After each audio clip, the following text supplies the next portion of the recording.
Good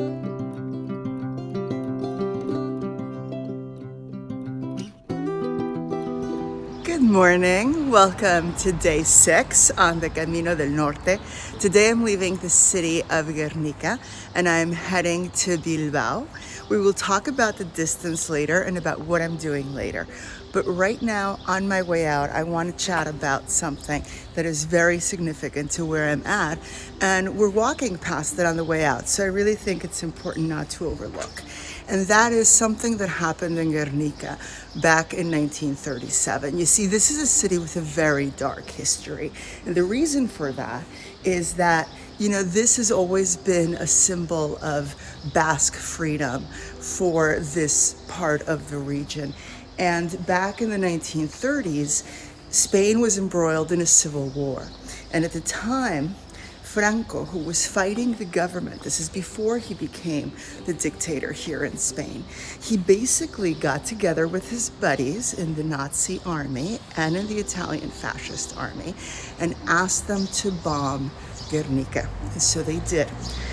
In April of 1937, for 4 hours, the Nazi and Italian air forces bombed the heck out of Gernika.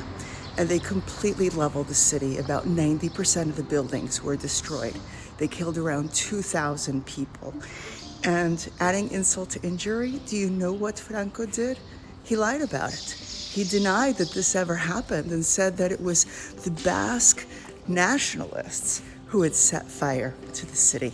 And this lie went on for decades, but not everybody was fooled. In fact, amongst those who weren't fooled was the artist Pablo Picasso, who painted a very famous painting called Gernika, which now is at a museum in Madrid. It is not here. However, here we do have a mural of that painting. And as I said, there's very little that really survived that bombing, and because of that, most of the city is reasonably new. One of the buildings that survived, it's called the Casa de Juntas. We'll be walking past it in a little bit, and so that is still there, along with what they call the Tree of Peace, which, again, a tree, a symbol of life, one of those things that was preserved as having survived that awful bombing all those years ago.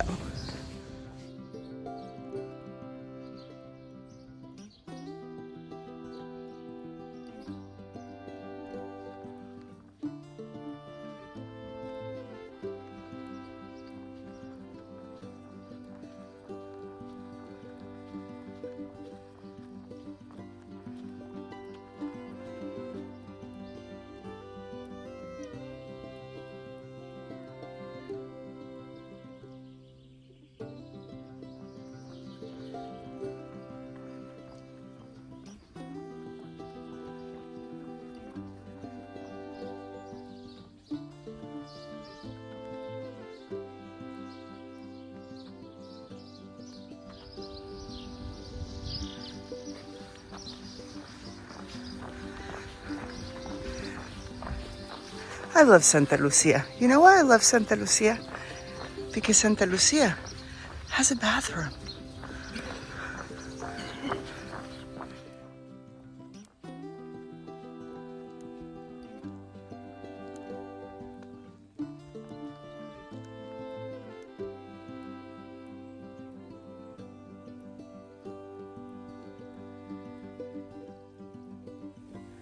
Okay, so it rained last night, which means that the path, which I believe I have to climb for the next few kilometers, is pretty slippery and muddy.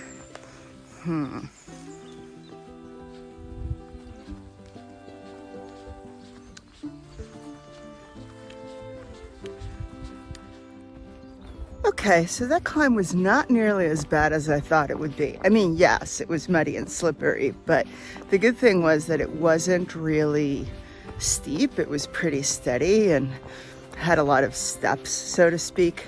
Also, and I will call him my Camino angel for the day, it didn't help that when I was struggling a little bit on the climb a little while back, I ran into a group of 4 locals, and one of them stops and says to me, "Come, I'll help you to the top of the climb. Just stay with me."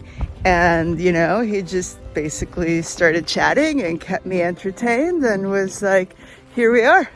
You go this way, we go the rest of the way up." And I was like, wow, thank you.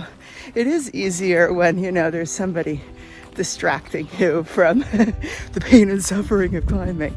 But anyway, I figure I should chat a little bit about what I'm going to do today.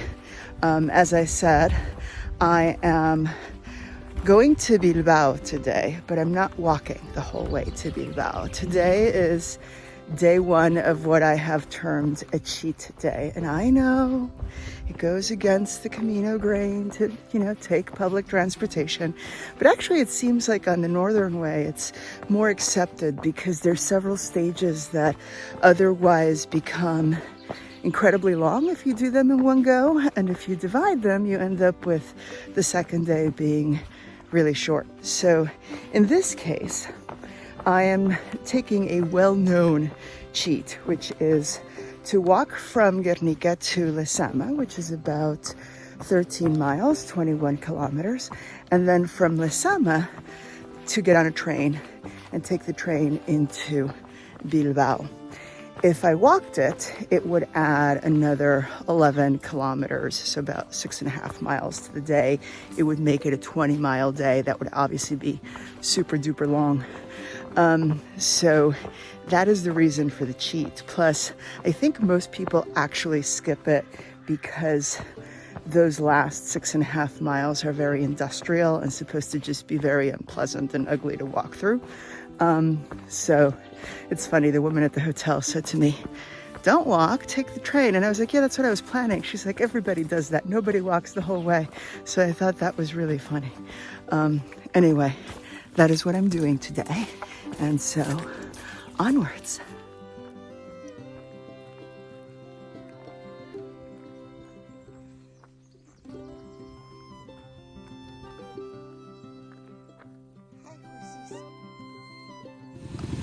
This is awesome. This local guy has this cute little doggy and I don't know, his pet sheep out for a walk, and is helping the other local put the hay back on the truck.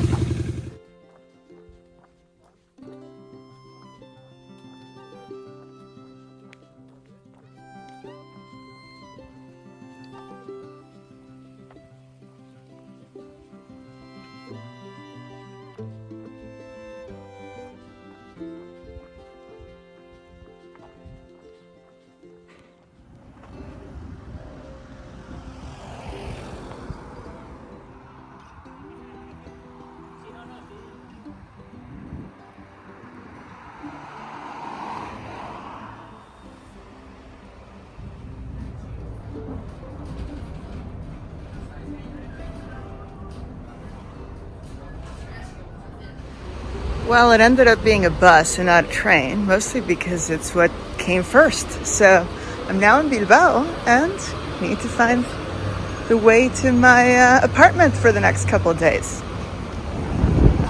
Catedral de Santiago to the right. So we're making a stop there first, then we're looking for my apartment.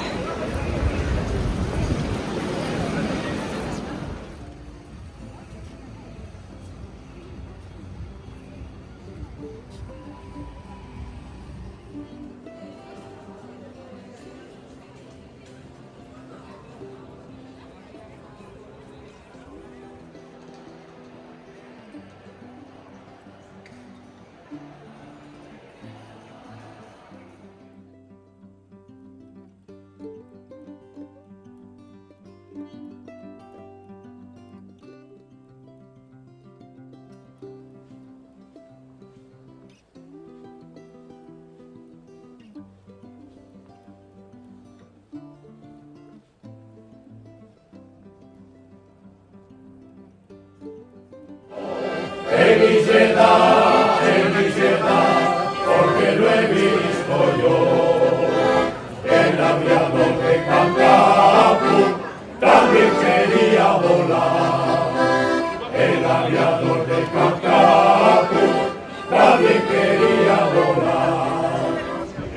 Oh my God, I just got to Bilbao like half an hour ago and I'm already in love with this city. Oh, it's so beautiful. And I'm so glad I'm going to spend a rest day here. I do need the rest day, but I also just really want to explore. So I'm not sure how relaxing it's actually going to be, but on the exciting pilgrim side of things, I do get to do my laundry and wash my hair. These, I know, it sounds like the simple things, but I am so excited about that. And yeah, you guys saw I ended up actually taking a bus and not the train in. Part of it was I just got confused with what Google Maps was telling me. They kind of just presented the bus as the only option. I think it just was because where I happened to be standing at the time. I don't know. In any case, it got me here, same place. I managed to go to the Cathedral of Santiago first so I could get my stamp, of course, and just wanted to kind of see that center historic area for a bit before walking over to my apartment. And yes, I got an apartment because on rest days I find that it's just more convenient. You do have a washer dryer, you're able to go food shopping, and you do not have to eat out all the time. So it just gives you a little bit more room and a few more creature comforts without that, hotel feel kind of a thing. So anyway, excited about that, excited for tomorrow before having to get on the road again.